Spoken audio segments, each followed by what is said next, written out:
qu'on évite le changement. Donc, on reste et on devient de plus en plus piégé par l'émotion, la manque de confiance parce qu'on n'a pas été promu, la manque de self-esteem, estime de soi.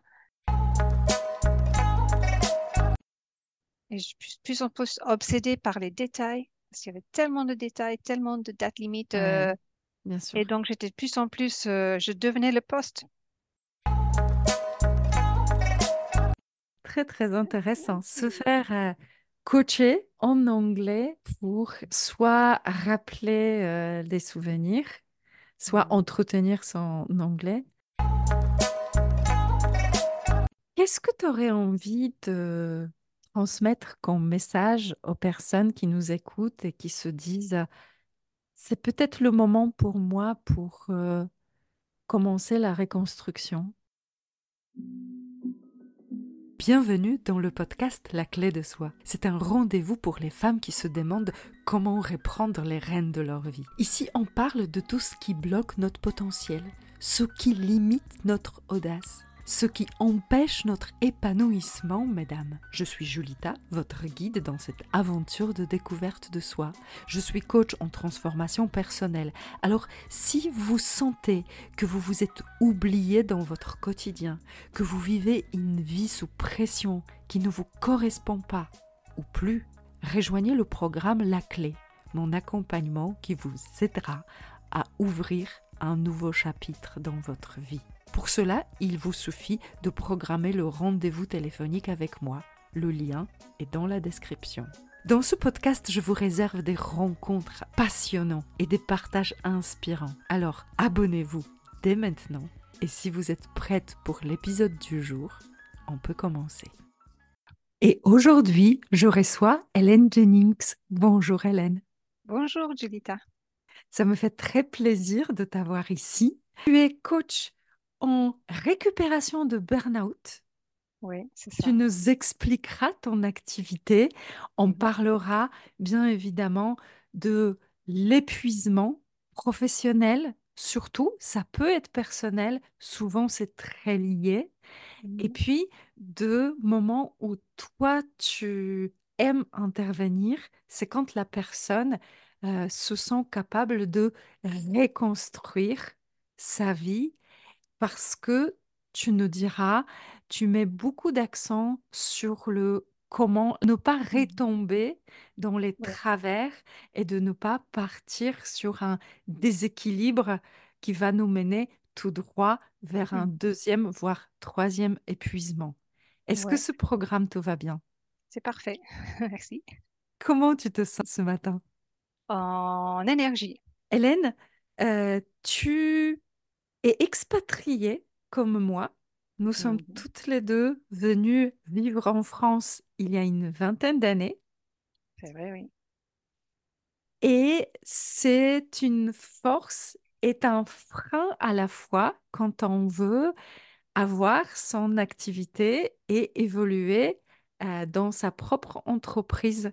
Comment tu te sens aujourd'hui comme coach indépendant? Aujourd'hui, je trouve que j'ai trouvé le moyen de vivre en France, disons.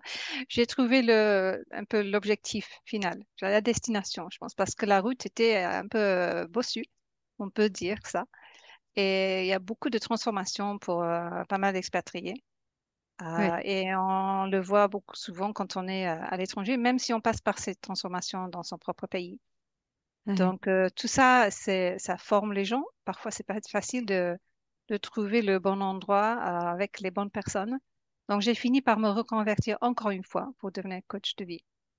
Oui, j'adore parce que le mélange de nos deux accents, donc toi, on entend bien l'accent anglais et moi, c'est Ça va l'accent de perturber les gens. l'Est, le polonais. Il y aura des petites maladresses en français, donc tous ceux qui Tant restent pis. avec nous sont prévenus, mais ça va être très, très riche en contenu. Hélène, tu dis que la capacité de s'adapter à une vie d'expatrié, c'était un parcours. En quoi c'était un parcours pour toi? C'est un parcours de découverte de soi, de explorer des choses nouvelles, d'oser des choses, mais aussi d'être de plus en plus réaliste avec ses objectifs, avec ses rêves.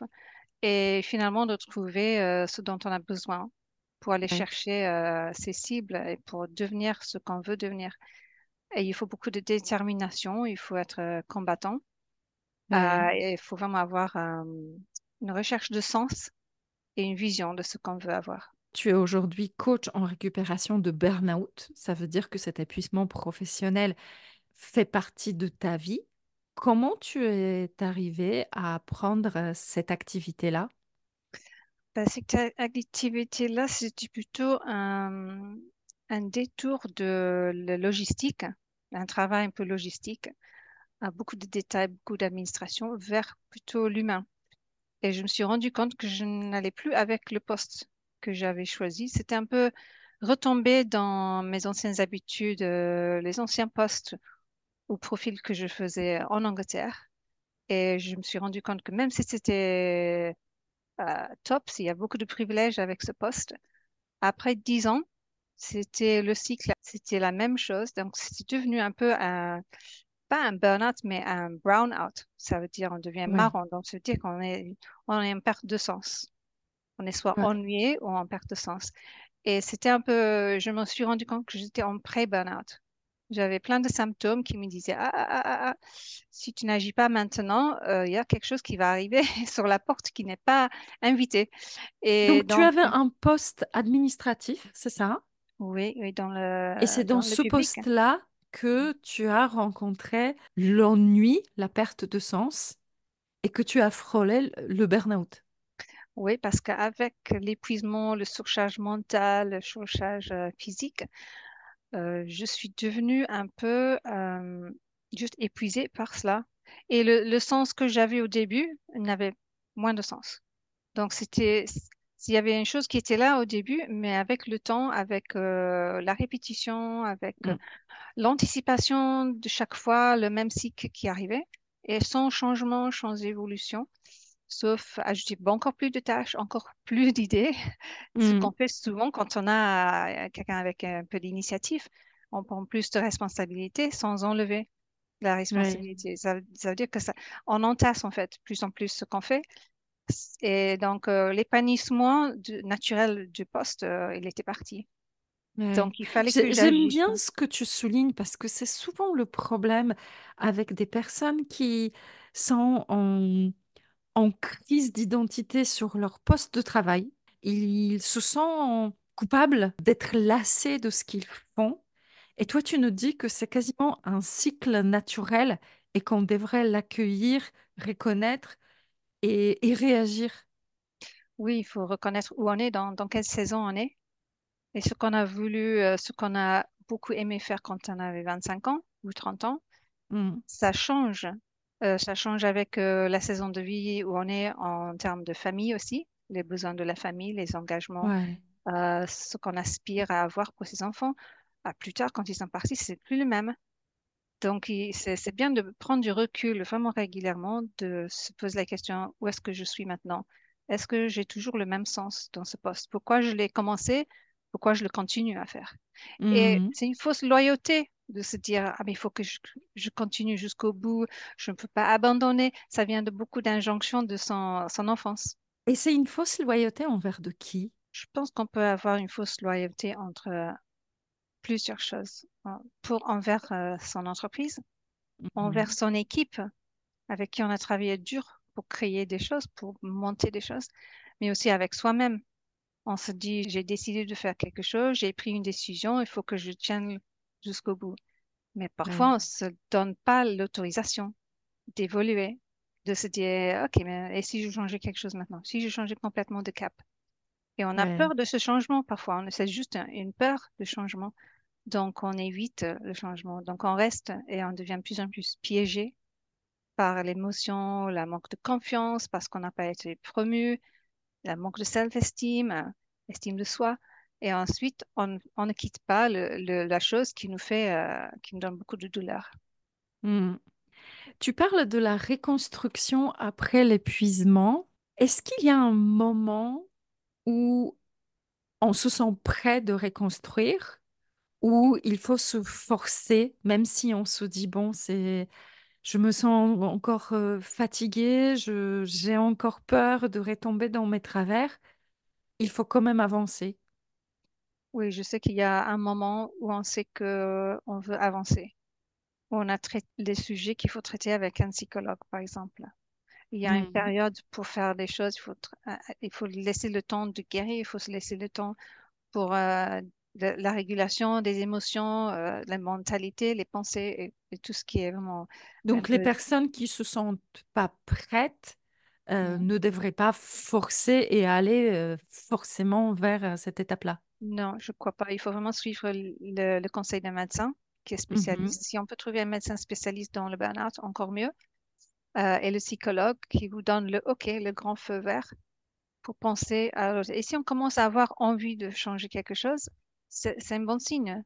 C'est le Ouais. moment où on peut peut-être sortir, faire de l'exercice pour se mettre en mouvement. Physique. Oui, c'est ça. Je Mm. connais quelqu'un qui est coach sportif qui est sortie d'une dépression. Elle était enfermée chez elle. Donc, c'est dépression, hein, pas un burn-out. Et elle a été obligée par son copain d'aller sortir faire un peu de sport. Elle a trouvé Ouais. ça tellement bien, elle se sentait mieux après, qu'elle a pris goût pour faire cela.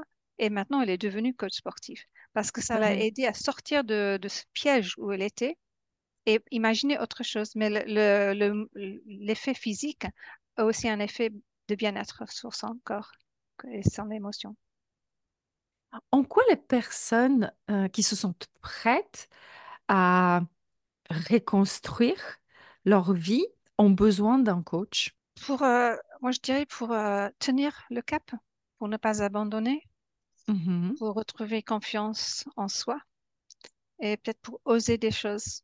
Parce qu'avec le temps, avec un burn-out qui est très dramatique parfois et traumatique, on manque parfois la confiance en soi que je peux faire quelque chose de Ouais. différent, que je peux voir les choses différemment aussi. Parce que pour ne pas retomber dans un burn-out, c'est ne pas retomber dans un ancien fonctionnement. Ouais. Donc, même pour moi, je connais mes signes d'alarme. Je Ouais. reconnais quand je me mets trop de pression, je reconnais quand je me donne encore des tâches à faire, quand je ne peux pas arrêter à l'heure, la fin de la journée. Donc, j'ai pas d'engagement avec les enfants qui reviennent à la maison. Donc, je pourrais travailler jusqu'à 21 heures le soir si je veux. Ouais. Donc, se connaître, c'est le premier pas.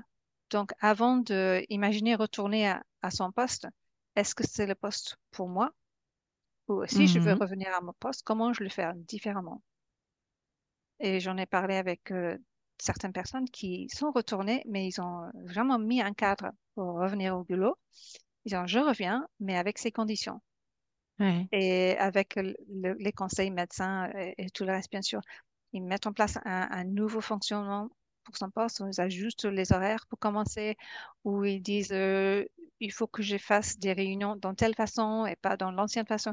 De toute une chose de prendre en compte son fonctionnement psychologique et ce besoin pour retourner dans ce même poste ou bien dans un autre poste, mais dans la même entreprise. Mhm. Donc, il y a des conseillers qui peuvent aider au retour à l'emploi, qui sont vraiment spécialistes dans ce domaine-là. Et pour toi, en tant que coach en reconstruction, qu'est-ce qu'il est vraiment important à comprendre en sortant d'un burn-out? C'est comprendre soi-même, comprendre ce qui nous motive, comprendre ses valeurs. Est-ce que ces valeurs ont été bousculées par son travail? Est-ce qu'ils sont plus alignés avec le travail? Ou est-ce qu'il y a quelque chose dans sa vie personnelle qui a impacté sur sa vie professionnelle? On peut réidentifier ses valeurs et ses passions. Est-ce qu'il y a des choses dans lesquelles on veut être engagé maintenant? Et est-ce que cette chose n'était plus possible parce qu'on travaillait autant, par exemple, de voir qu'est-ce qu'on peut mettre en place qui va répondre à cet intérêt, ce besoin d'épanouissement? Est-ce qu'on veut plus contribuer à la société, par exemple? Si on revient au travail, peut-être cette entreprise, ils ont une œuvre caritative ou un engagement social où on peut s'impliquer. Et le fait de s'impliquer dans son entreprise, mais qui satisfait son besoin dans ce domaine-là, peut donner du sens à son travail, dans son fiche de poste. par exemple, qui est un peu séparée, mais on est dans la même entreprise. Donc, on peut combiner les deux choses.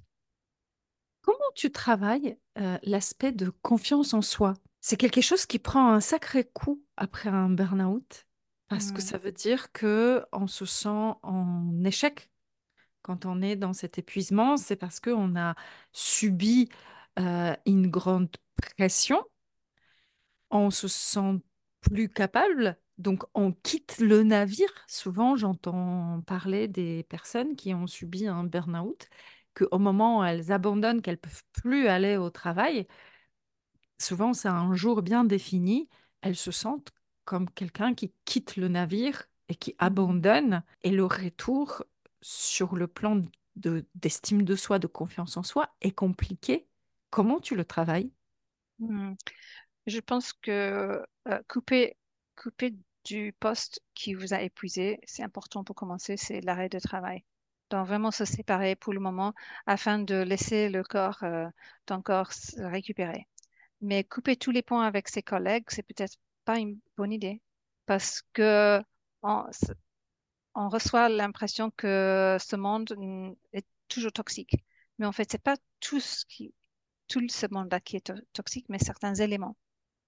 C'est le côté peut-être un manager toxique dans certains cas, ou bien c'est juste le surcharge de tâches qui était toxique. Mhm. Donc c'est peut-être ton fonctionnement dans le poste, ou peut-être c'est des relations qui se dégradaient au niveau d'une équipe.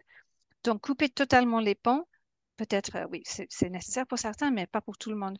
Donc avec un système qu'on appelle l'arbre de vie, en fait la personne est un arbre et les racines restent les racines, même s'ils sont qui sont aussi difficiles. Et Mhm. si je fais un accompagnement avec les gens qui sortent d'un burn-out pour revoir le passé en douceur, c'est d'évaluer ses racines et toutes ses expériences vécues professionnelles ou non professionnelles, parce qu'il y a de la force dedans et il y a des vécus, des compétences quand même qu'on a gagnées dans cette entreprise ou dans le dernier poste. Et reconnaître les choses qui sont bonnes dans son passé, ça nous aide à dire, OK, mais c'est pas tout négatif.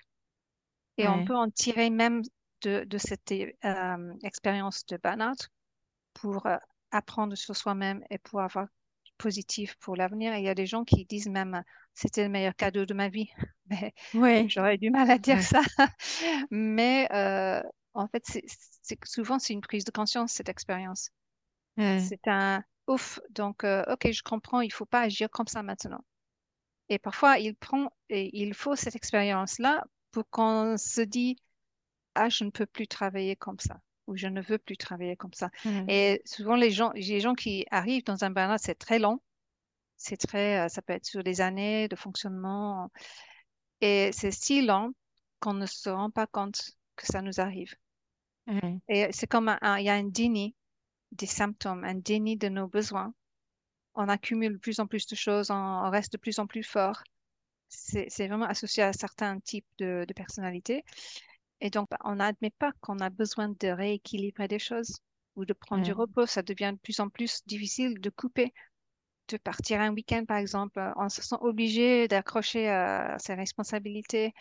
C'est très souvent un problème dans les gens travaillent dans les métiers de soins, les ouais, infirmiers, les médecins, et même les psychologues. Parlons de gens qui sont à l'étranger dans les NGO, ouais, dans des situations vraiment dramatiques où ils se sentent obligés et ils ne peuvent pas arrêter parce qu'il y a le besoin devant eux. Mais ouais, même dans ces situations où on donne beaucoup, on a la souffrance devant soi, il faut prendre soin de soi pour pouvoir enfin donner à l'autre personne. bien Donc, c'est sûr. une conscience de soi qui doit commencer avant le burn-out. C'est Alors mieux souvent, d'éviter le pire. avant, on a du mal à prendre cette conscience-là, Oui. mais on parle souvent des éléments extérieurs, donc de l'environnement de travail, des personnes avec qui on travaille, de notre hiérarchie, de charge de travail. J'aimerais te demander ton avis. Quel est le rôle de notre besoin de reconnaissance, d'acceptation? Mm. Parce que quand on rentre dans cet engrenage d'accepter de plus en plus de travail, c'est quelque part un vide émotionnel qu'on essaye de remplir avec la reconnaissance d'un chef, des collègues, avec un besoin d'être accepté, avec un besoin d'accomplir de la meilleure manière qu'elle soit. Donc, quelque part, euh, de- du perfectionnisme. Hmm. Et est-ce que c'est intéressant de zoomer sur ces besoins-là pendant l'étape de reconstruction? Ce besoin de reconnaissance, oui, bien sûr. On peut regarder dans d'autres domaines ou d'autres époques, d'autres périodes de sa vie, comment on a retrouvé la reconnaissance. Mhm. Pouvoir, pouvoir dans d'autres situations que la situation en question. Et c'est aussi important de s'accepter soi-même et de Mhm. retourner à est-ce qu'on on reconnaît soi-même ses compétences, ses talents, sa personnalité. Est-ce qu'il y a d'autres personnes parmi nos proches qui nous reconnaissent, qui on est? Ouais, Et, et se dire, est-ce que je recherche la reconnaissance seulement dans cet endroit-là, ce poste? Est-ce que je le reconnais pas, que je suis reconnu ailleurs, je suis validé ailleurs que dans ce poste, ou est-ce que je mets tous mes espoirs de reconnaissance dans ce Mhm. statut, ce poste fiche avec le titre qu'on a? Parce que c'est un danger de s'identifier avec son travail. Ouais, C'est un danger pour quelqu'un qui l'a fait pendant 34, 40 ans, qui a monté son propre entreprise, soit un PME ou autre, ou c'est un manager. On a toujours été dans la même entreprise, une grosse entreprise avec qui on a grandi. C'est encore plus difficile de voir ouais, qu'on ait la valeur quand on le quitte, à le moment de la retraite, par exemple. ouais. Qu'est-ce qu'on fait? Si on a identifié notre valeur à un poste ou ce qu'on fait économiquement, financièrement, Ouais, si qu'est-ce qu'on notre est à part estime de ça, quoi? soi se mesure à la hauteur de notre salaire, Ouais, ouais, c'est compliqué. on est complètement identifié à un poste. C'est Mm. même pas à ce qu'on fait parce que c'est très relatif et Mm. Et les transitions sont encore plus difficiles alors. Donc, si c'est vraiment ça qui est en manque quand on fait un burn-out, du coup, on n'a plus la reconnaissance, on ne sait pas quoi faire sans ce poste, sans ce titre, sans cette équipe qu'on gère. Peut-être on a du mal à s'imaginer faire différent ou ailleurs. ouais, Et c'est une lâcher prise. Il faut chercher une lâcher prise à ce moment pour dire, je suis moi, en moi, j'ai de la valeur. Dans ce poste-là, oui, j'avais de la valeur. Qu'est-ce qu'on a contribué déjà? Comme ça, on reconnaît soi-même ce qu'on a contribué. On peut aussi faire passer un sondage auprès de ses anciens collègues, disons, pour nous aider à voir plus clairement la situation ou pour dire qu'est-ce que vous avez apprécié sur moi dans ce poste-là. Ensuite, on le prend, on applique à notre recherche de métier suivant avec nos compétences, nos talents, pour dire que oui, je peux les appliquer ailleurs. Je peux être quelque chose de différent, mais j'apporte avec moi quand même moi-même. Je porte mon bagage. Je vais mes Mhm. valises avec moi. Je m'installe ailleurs et je serai aussi confiante et aussi épanouie dans ce nouveau poste. Comment s'est passé pour toi quand tu as constaté que tu ne peux plus continuer dans ton poste? Quelle était la suite? Mais c'était après que j'avais suivi un parcours de formation et j'ai D'accord. Donc tu attendu. as anticipé ton départ. J'avais déjà anticipé. Je voulais le faire depuis longtemps, cette formation de coach. Et je l'ai fait en mon temps personnel, tandis que je travaillais en même temps. Mais j'ai hésité à faire le changement, à prendre le pas. Donc, c'était un risque. C'est un risque d'aller chercher le nouveauté, c'est de chercher son identité, d'aller chercher, explorer qui on est, qui est différent de ce qu'on a fait pendant des années et des années. Et je pense qu'à l'âge où j'étais, à l'âge où sont beaucoup de femmes et Tu as d'hommes eu quel aussi, âge quand tu as quand tu as passé cette étape? ou je sais plus, 56, 55, quelque chose comme ça. Ouais. Ouais. Et donc, on n'ose pas, mais il faut avoir la confiance en soi de dire non. Si je reste ici, je serai épuisée. Si je peux le changer, encore mieux. Si je peux évoluer, là, encore mieux. Et si j'avance, je fais autre chose, qu'est-ce que ça me donnera? Et vraiment être objectif là-dessus et se dire, à un moment, il faut prendre une décision. Il faut mettre en Ouais, place les étapes pour partir ou bien pour évoluer. Ajouter une formation, demander évolution son entreprise ou autre. Ou aller à, comment dire en anglais, le sidestep, aller à gauche plutôt que sortir complètement, juste trouver quelque chose un peu différent. Mais oser changer, c'était le prochain pas pour moi. Et à un certain moment, parce que je suis en foyer, on s'est dit, OK, c'est le moment, c'est maintenant. Il faut agir maintenant. Il faut pas attendre parce que ça va t'épuiser encore plus. ouais, Donc, c'était un risque financier et c'est un risque parce qu'il y a une transition. Et en ouais. développement, il y a une transition à construire une entreprise aussi. Ce Voilà. que je répète souvent dans ce podcast, parce que je reçois régulièrement des coachs, des accompagnants qui travaillent avec l'humain, parce que le fil rouge de ce podcast, c'est l'estime de soi. Donc, tous ceux qui travaillent de près ou de loin avec l'estime de soi. Il y a une chose d'avoir un métier de coach, de thérapeute, de sophrologue, de coach sportif, et il y en a un autre de créer son entreprise et gérer son business. Eh oui. Et oui, quand on devient coach, on s'est coaché, on nous sensibilise sur la manière de trouver nos clients, mais on ne nous apprend pas d'être entrepreneur et nous n'avons pas tous la fibre, l'envie d'être entrepreneur. Oui, bien sûr. C'est pour ça qu'il faut vraiment faire une recherche sur soi et qui on est et si on est prête à aller adopter ces compétences qu'on ne connaît pas du Ouais, tout. Et si c'est vraiment, si on sent vraiment le sens dans ce nouveau travail, si on a fait la recherche entre ces compétences transférables, on dit en anglais, donc si on identifie tous les clés pour la réussite, on peut y aller. Mais ouais, peut-être il y a un moment de réalisation où tu dis non, je ne vais pas être entrepreneur, mais je vais quand même me convertir et chercher un poste ailleurs. ouais, Donc, c'est pas toujours la magique, la solution magique pour tout le monde. Je sais qu'il existe évidemment. beaucoup de gens qui changent vers l'accompagnement en bien-être. Et Ouais. j'ai eu la chance de suivre un accompagnement pendant un an avec les coachs en mission. Je fais mon pub. Les coachs en Ah, qu'on mission. embrasse très fort. Oui, coucou.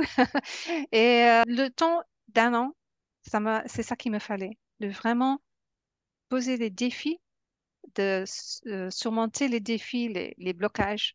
Mm. C'était comme faire du saut à la haute, au perche, on dit, saut à la perche. Saut à la perche, Oui, ouais. donc pour certains de ces défis, mais sans cet accompagnement, sans être avec quelqu'un d'autre, je ne serais plus là.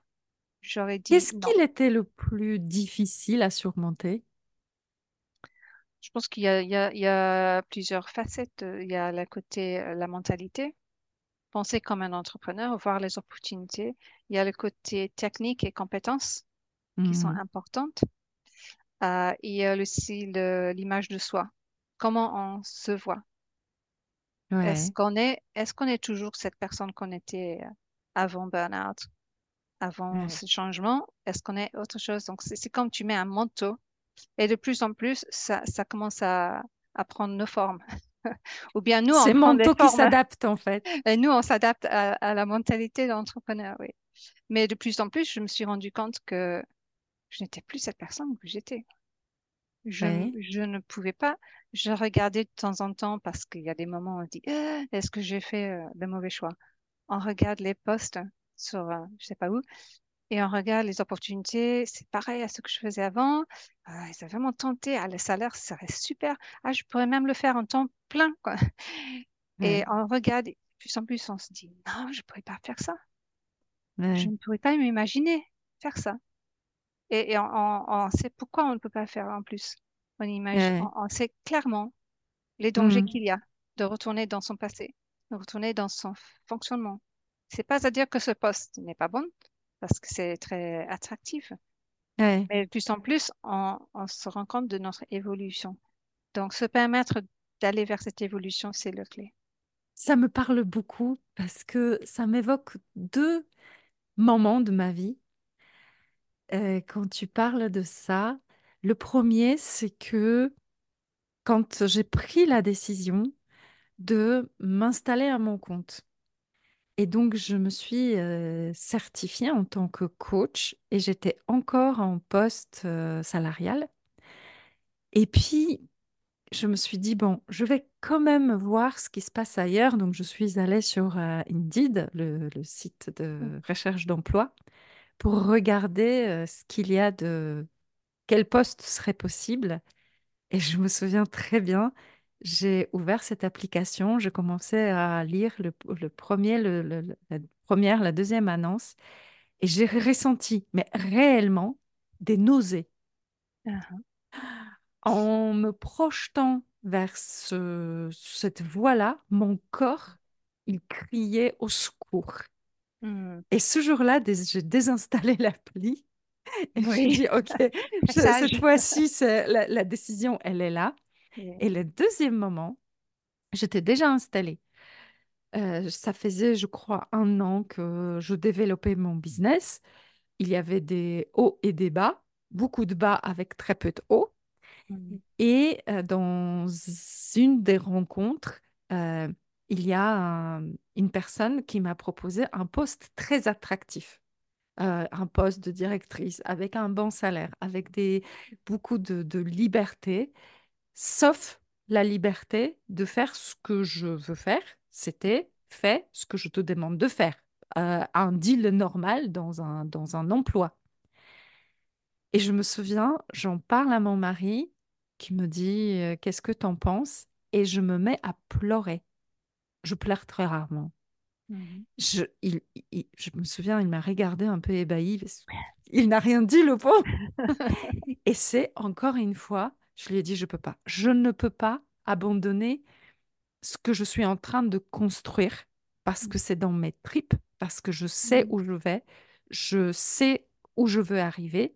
Je n'ai pas encore toutes les réponses, je n'ai pas toutes les clés, mais la conviction, elle est là. Et c'était la dernière fois que je me suis posé la question, est-ce que je continue ou est-ce que je regarde Oui, ailleurs?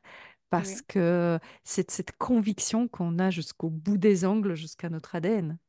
Hmm. C'est comme quand on quitte les rivages dans son voilier pour faire le tour du monde, Ouais, comme les font les courses très populaires.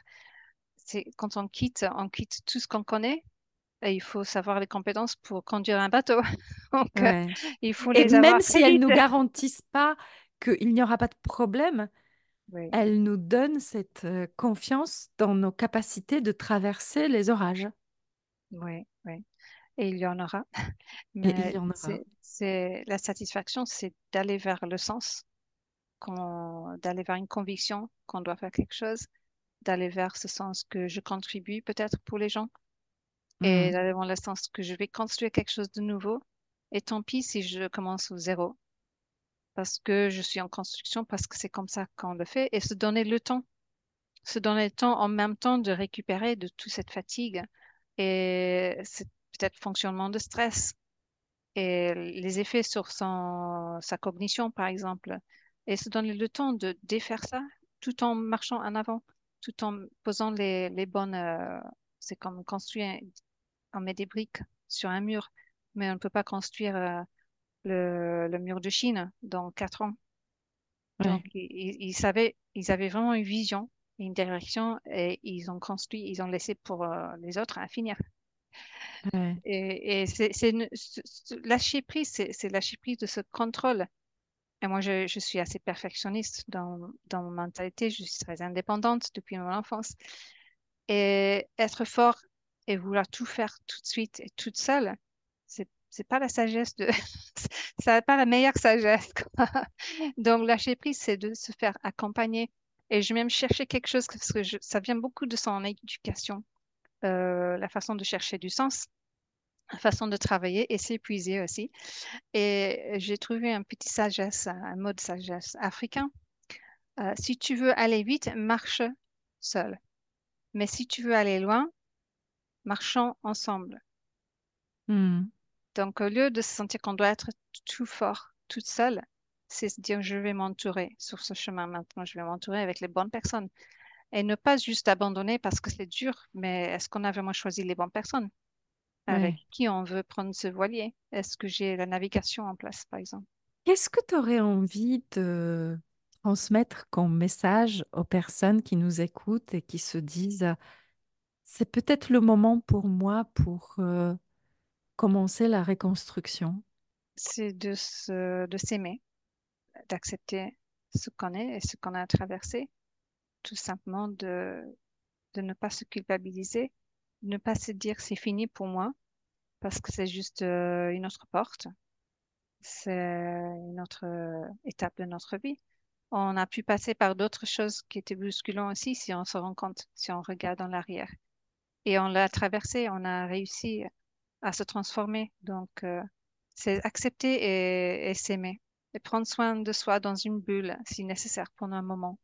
Mais Ouais. imaginez quand tu commences à rêver autre chose, commencer à imaginer le monde qu'on veut, Mhm. commencer à imaginer et comprendre comment on fonctionne vraiment, comment Ouais. on travaille le mieux, où est-ce qu'on travaille le mieux, quand est-ce qu'on travaille le mieux, avec l'aide d'autres personnes. Et petit à petit, on se crée une idée de qui on est.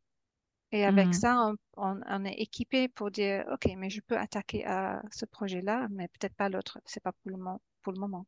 Comme si les personnes qui arrivent au burn-out, elles ont passé la vie à s'adapter à un poste, à un travail, et que maintenant, tu as envie de les inviter à adapter leur travail à leur vie et leurs envies.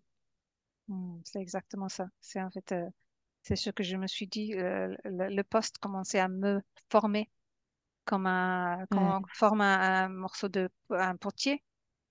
C'est le poste qui était en train de me définir comment je voulais interagir avec les gens, par exemple. ouais, Et je devenais de plus en plus stressée, je devenais de plus en plus exigeant avec moi-même, pas forcément avec les autres. Et je suis de plus en plus obsédée par les détails, parce qu'il y avait tellement de détails, tellement de dates limites. ouais, Tous les mois, il y avait une autre chose qui arrivait. bien Et sûr. donc, j'étais de plus en plus, je devenais le poste plutôt que je devenais moi-même. Et j'ai vu ça, j'ai réalisé que c'était un danger. J'étais pas venue en France pour venir faire ça.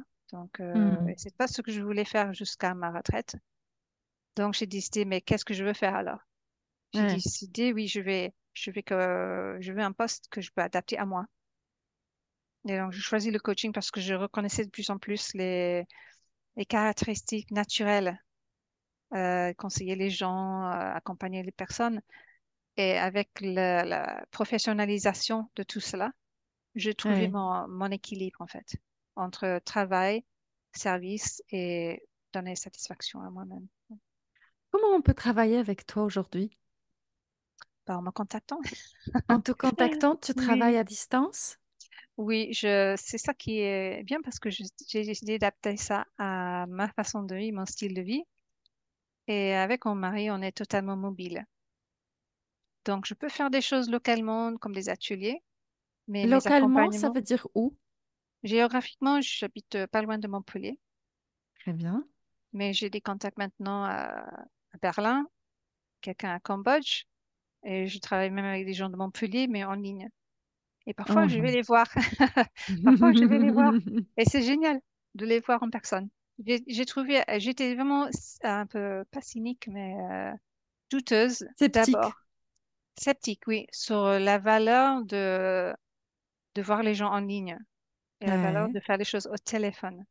Mais j'en ai reçu tellement de coaching par téléphone purement qui ont été tellement efficaces que je me libère un peu de cela. Et je sais qu'il y a des coachs qui font des choses en personne, en groupe, dans les entreprises, ce qui est super fort et c'est leur spécialité. Hmm. Donc, moi, j'ai décidé de choisir une spécialité qui pourrait se faire en ligne et je veux servir le monde global et pas que les gens de Montpellier. Parce que Donc, tu j'ai travailles. vécu à l'étranger et c'est mon cœur de toucher des gens qui habitent ou qui voyagent, qui ont des cultures mélangées aussi. Donc, tu travailles essentiellement en ligne. Ça peut être en présentiel aux alentours de Montpellier. Est-ce que tu Mhm. travailles uniquement en français? Non, je peux travailler aussi en anglais. Et donc, ça peut être en anglais. Mhm. même pour les Français qui aimeraient parler en anglais parce qu'ils ont vécu ailleurs. Très bien, très très intéressant. Se faire coacher en anglais pour soit rappeler des souvenirs, soit Mhm. entretenir son anglais, mais pas Mhm. pour apprendre, hein, on est d'accord. Oui, oui, oui, bien sûr. Mais avoir une approche qui est différente, peut-être, ça peut aider. Ouais, Perspective un peu différente de la culture et des réponses automatiques qu'on va recevoir auprès d'un francophone. Je ne vais pas dire que c'est mauvais, c'est juste un changement. Des questions qui vont apparaître que peut-être une autre personne ne va pas poser. ouais, Ou des perspectives interculturelles qui fait qu'on voit la chose différemment, qu'on voit ouais. un angle, ah, j'ai pas pensé à ça. Et peut-être c'est rafraîchissant d'avoir cette approche. Excellent, très très bonne idée. Est-ce que tu as un mot de la fin pour ce podcast? Chercher qui tu es, chercher à contribuer, chercher à devenir ce que tu veux devenir. Merci pour ce beau message et merci pour cet échange et ce partage. Merci à toi, Julita. À très bientôt. À très bientôt. Un grand merci pour avoir écouté cet épisode de La clé de soi. Je vous invite à découvrir d'autres partages et d'autres personnalités dans les différents épisodes de ce podcast. Vous les trouverez bien évidemment sur votre plateforme d'écoute préférée. N'oubliez pas de liker, commenter, partager sans modération afin de faire résonner la voix de ces personnes inspirantes. Votre soutien est ma clé pour inspirer davantage de vie. Grand merci à vous.